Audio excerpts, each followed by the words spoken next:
Class 9th के बच्चों, आज हम शुरू करने वाले हैं आपका फर्स्ट चैप्टर जो कि है नंबर सिस्टम। देखिए, बहुत ज़्यादा ज़रूरी है कि मैथमेटिक्स को समझने के लिए आपके जो कॉन्सेप्ट्स हैं वो क्लियर होने चाहिए कि किस चीज़ को क्यों यूज़ किया गया, यहाँ पर क्यों आ रही है और कहाँ से आ रही है। सो बेटर है कि हम चैप्टर 1 से स्टार्ट करेंगे। एक एक चीज़ को मैं आपको एक्सप्लेन करूँगी, विद हम आंसर्स भी सॉल्व करेंगे।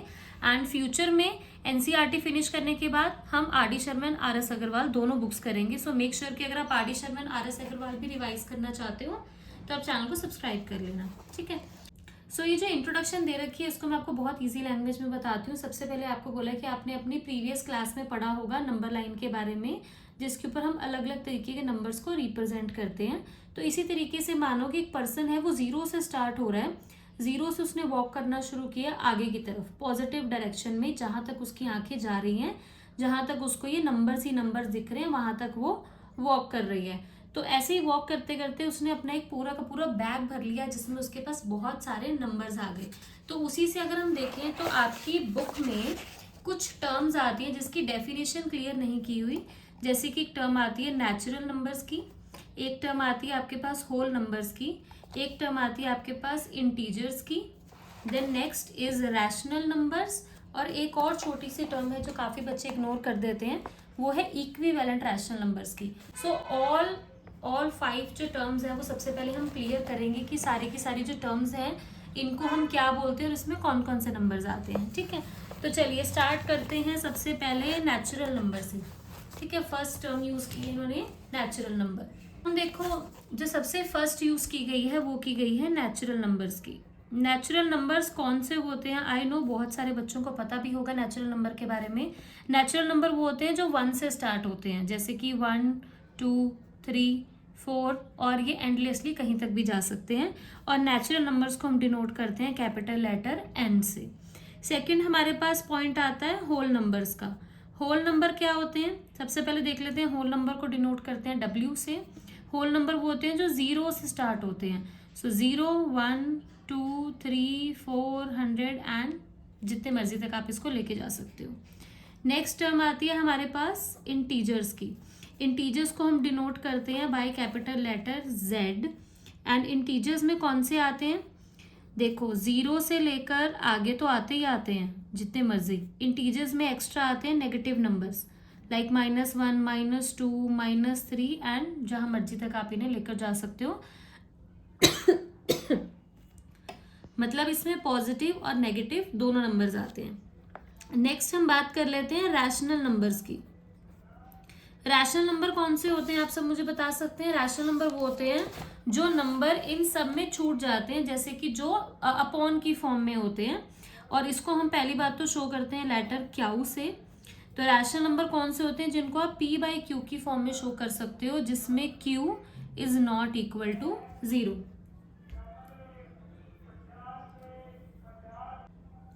सो एग्जाम्पल के तौर पर इसमें कौन से नंबर्स आ जाए, जैसे कि 2/3। जैसे नंबर आ गया 2/3, तो 2/3 p/q की फॉर्म में है और इसमें q की वैल्यू 0 के बराबर नहीं है, तो ये कौन सा नंबर हुआ? Rational number.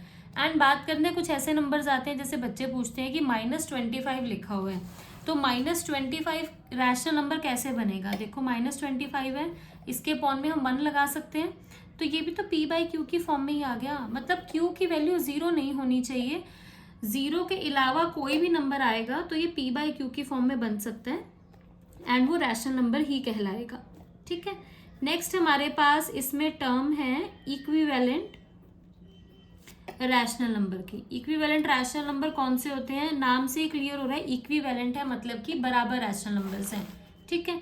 बराबर इन दी सेंस, जैसे कि मैं लिखती हूँ 1/2 इक्वल 2/4 इक्वल 10/20। देखो, ये तो 1/2 है, अगर मैं इसकी भी कटिंग करती हूँ 2 के टेबल से तो इसका भी आंसर 1/2 आएगा। एंड अगर इसकी भी मैं कटिंग करती हूँ तो इसका भी 1/2 आएगा। और अगर इसके आगे मैं 25/50 लिखती हूँ तो इसका भी 1/2 आएगा। मतलब ये सारे के सारे जो रैशनल नंबर्स हैं ये बराबर आ रहे हैं, तो इसीलिए इनको बोलते हैं हम equivalent rational numbers. So I think काफ़ी बच्चों को ये कॉन्सेप्ट क्लियर हो गया है। बट इसके बाद एक और इम्पॉर्टेंट चीज़ है जो आप लोगों के लिए जानना बहुत ज़्यादा ज़रूरी है, वो क्या है कि मैंने देखो आपको नेचुरल नंबर्स के बारे में बताया। अब आप सब मुझे बताइए, अगर मैं आपको कहूँ कि सारे के सारे नेचुरल नंबर होल नंबर होते हैं तो आप क्या बोलोगे? नेचुरल नंबर्स में 1 2 3 4 आते हैं, होल नंबर में 0 से स्टार्ट होते हैं। तो ये सारे के सारे नंबर्स इसमें आते हैं, यस आते हैं। बट अगर इसी का ही ऑपोजिट कर लेते हैं, सारे होल नंबर नेचुरल नंबर में नहीं आते क्योंकि होल नंबर के पास एक 0 नंबर एक्स्ट्रा होता है। सो इसी टर्म को मैं आपको एक्सप्लेन कर रही हूँ कि जो नेचुरल नंबर्स होते हैं कि जो सभी नेचुरल नंबर्स होते हैं वो सभी के सभी होल नंबर्स होते हैं और सभी होल नंबर्स इंटीजर्स होते हैं। ठीक है, आपने इस बात का ध्यान रखना है। और इसी को अगर हम ऑपोजिट करें, सभी के सभी जो इंटीजर्स हैं वो होल नंबर नहीं होते और सभी होल नंबर्स नेचुरल नंबर भी नहीं होते। तो आपने इस सीक्वेंस को इसी तरीके से याद करना है, natural number, whole number, integer, rational number, equivalent rational number, जिसमें नेचुरल नंबर होल नंबर होते हैं, होल नंबर्स इंटीजर्स होते हैं। बट अगर आप इसको ऑपोजिट डायरेक्शन में लेके जाओगे तो आंसर हमेशा ही आपका नो में आएगा। ठीक है, आई होप आपको ये क्लियर हो गया है। क्यों समझाया है? क्योंकि आपका एग्जाम्पल नंबर 1 है, आपको फॉलोइंग स्टेटमेंट को ट्रू और फॉल्स बताने को पूछा हुआ है और रीजन भी आपने देना है। सो सबसे फर्स्ट देखो आपको लिखा है every whole number is a natural number, कि हर एक होल नंबर नेचुरल नंबर होता है? नहीं होता, क्योंकि आपको मैंने बोला नीचे से ऊपर की तरफ जाएंगे तो आंसर हमेशा नो ही आएगा। तो आंसर में क्या लिखा है? False, because 0 is a whole number but not a natural number, क्योंकि जो 0 है वो होल नंबर है बट वो नेचुरल नंबर में नहीं आता। ऐसे ही सेकंड देखते हैं, every integer is a rational number, हर एक इंटीजर रैशनल नंबर होता है? हाँ होता है, क्योंकि इंटीजर के बाद रैशनल नंबर्स आपको मैंने लिखवाए हैं। True, because every integer m can be expressed in the form of n/1, हर एक इंटीजर चाहे वो पॉजिटिव हो चाहे वो नेगेटिव हो आप उसको m/1 की फॉर्म में लिख सकते हो, तो वो रैशनल नंबर बन जाएगा। लास्ट आपका है every rational number is an integer, क्या हर एक रैशनल नंबर इंटीजर होता है? इसका आंसर आप सबको पता है, ना है, क्योंकि हम नीचे से ऊपर की तरफ नहीं जा सकते। लाइक रैशनल नंबर 2/3 है, ये तो इंटीजर है ही नहीं।